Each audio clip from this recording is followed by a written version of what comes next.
If someone had tried to describe today's America to you 30 years ago, you would have listened in disbelief.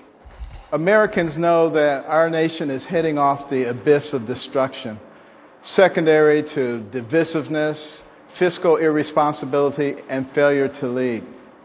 Marco, Donald, Ted, John, we will not solve any of these problems by trying to destroy each other. What we need to do is be looking for solutions tonight. It's not about us, it's about the American people.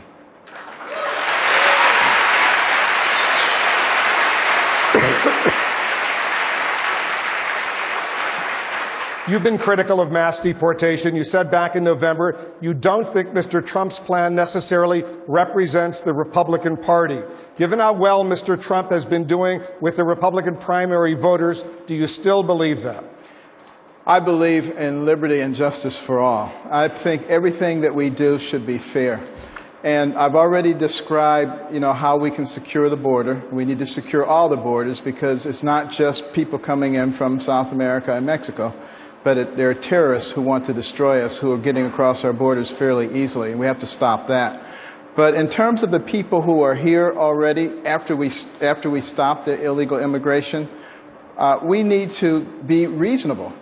And I would give them a 6-month period in which to get registered as a guest worker, assuming that they have an acceptable record.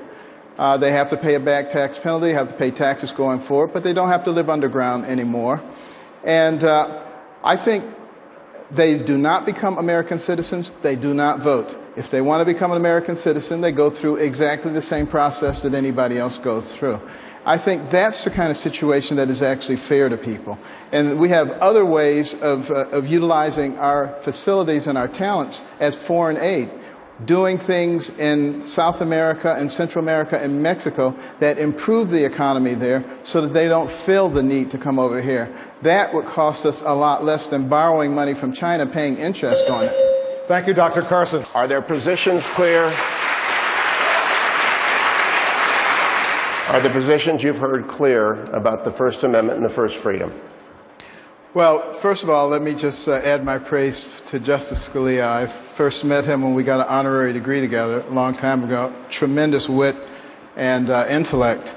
As far as religious freedom is concerned, one of the basic tenets of this nation. And I believe that the Constitution protects all of our rights, and it gives people who believe in same-sex marriage the same rights as everybody else. But what we have to remember is even though everybody has the same rights, nobody gets extra rights. So nobody gets to redefine things for everybody else and then have them have to conform to it. That's unfair.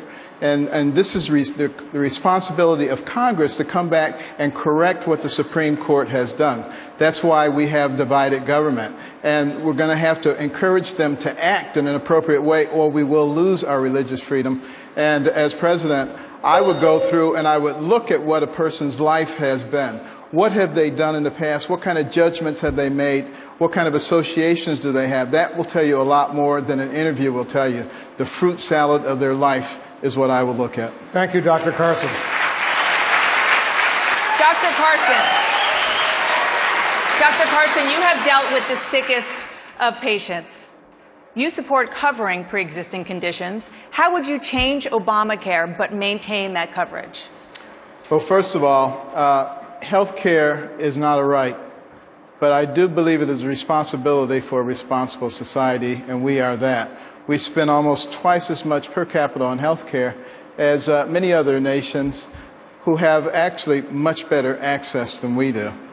I propose a system in which we use health empowerment accounts, which are like a health savings account with no bureaucrats. And we give it to everybody from birth until death. They can pass it on when they die. We pay for it with the same dollars that we pay for traditional health care with. We give people the ability to shift money within their health empowerment account within their family. So if dad's $500 short, mom can give it to him, or cousin or uncle. And it makes every family their own insurance carrier with no middleman. It gives you enormous flexibility. And also, if Uncle Joe is smoking like a chimney, everybody's going to hide his cigarettes because they're all interested in what's going on there. And also, your catastrophic health care is going to cost a lot less money now, because the only thing coming out of that is catastrophic health care.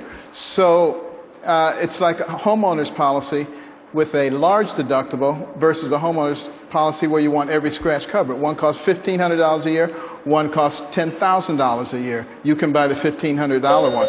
That will take care of 75% of the people. The people who are indigent, how do we take care of them now? Medicaid. What's the Medicaid budget? Almost $500 billion.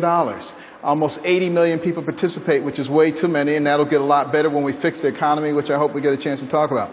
But do the math, over $5,000 for each man, woman, and child, and they will have a lot more flexibility. What could you buy with that? A concierge practice. And you could still have thousands of dollars left over. And let me just finish, because I don't get to talk that much. And, you have the money that's left over to buy your catastrophic insurance, but most importantly, we give them a menu just like we do in Medicare Part C, and they have the choices that will allow them not only to have catastrophic health care, but drug care and everything else.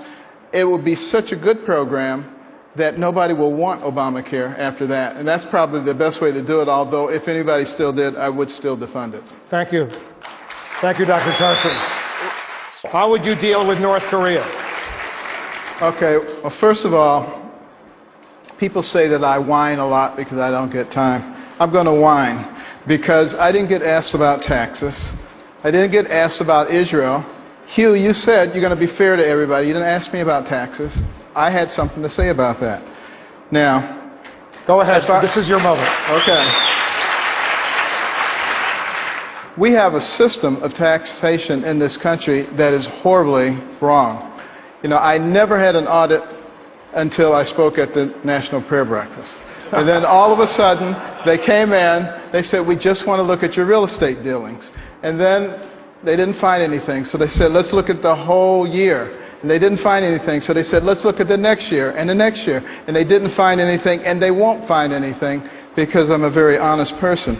But the fact of the matter is the IRS is not honest, and we need to get rid of them.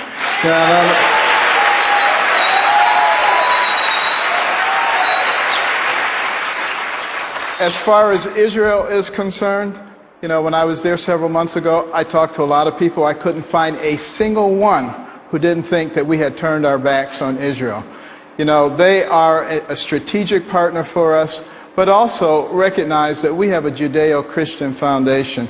And the last thing we need to do is to reject Israel. Doesn't mean that we can't be fair to other people. We can always be fair to other people. But, you know, it's like when you have a child.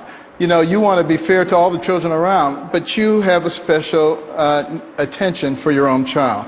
And now, as far as North Korea is concerned, you know, Kim Jong-un is an unstable person, but he does understand strength. And I think we have to present strength to him. We should be encouraging the alliance with Japan and South Korea. We should be encouraging the placement of the THAAD, the Terminal High Altitude Area Defense, because that seems to disturb not only the North Koreans, but the Chinese as well. And we also need to have a much more robust naval presence in that area. And I think we need to be developing a strategic defense initiative, because this man is going to have long-range missiles. He is going to have nuclear capabilities. We need to be able to defend ourselves.